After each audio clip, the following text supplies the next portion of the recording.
Good morning, pretty people. It's here. It's time. Hump Day Huddle.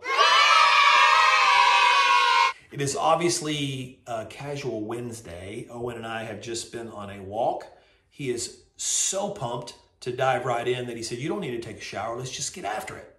So that's what we're going to do, mainly because seems like I live to serve and do whatever Owen wants anyway these days.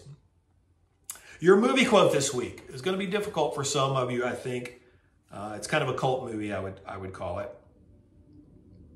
The quote is, yeah, well, you know, that's just like your opinion, man. Leave your answers in the comments for me. Your nugget of awesomeness today is about empowering your people, specifically in a business setting. I write and speak a lot about customer service. I'm fascinated with it, why some businesses seem to excel at it, and others, quite frankly, lots of others, fail miserably at it. I mean, I'm referring to serving others here in a business setting, but this can be really applied to any group or organization that you have influence with.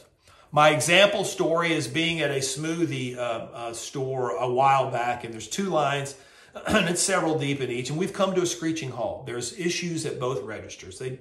They are not major at all. One was a minor complaint, and the other one looked like it was just a request that was a little bit out of the norm. But neither of these employees could take care of their customer. Not because they didn't know how, but because they didn't have the authority to do so. They're waiting on the manager who is on the phone in the back fixing another problem.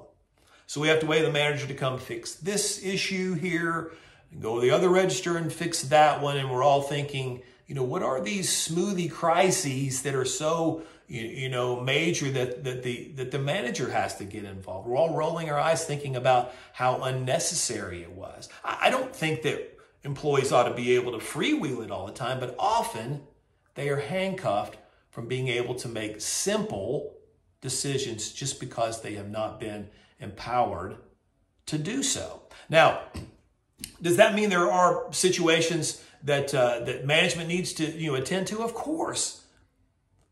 But the vast majority of interactions can and should be taken care of by those folks who are face-to-face with the customer the most. People hate getting kicked around from person to person. I'm sorry, we can't do that. That's not our policy. Oh, that's not my department. I'm going to have to get a manager, blah, blah, blah.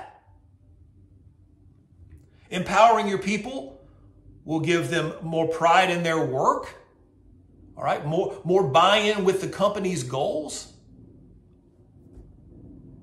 You'll find out lots of stuff about your employees and how they handle different scenarios and who may or may not be your next leaders. Do you know what the worst thing that can happen when you empower your people to take care of a customer? The worst thing? You've taken care of your customer. It's not hard. Train your people well. Empower them. Don't be afraid to let go of the reins a little bit. Give them the opportunity to shine. That's what good leaders and managers do. Let's finish off the rest of the day strong. Thanks for coming out today. I look forward to seeing you again next week. And as always, reach, grow, do.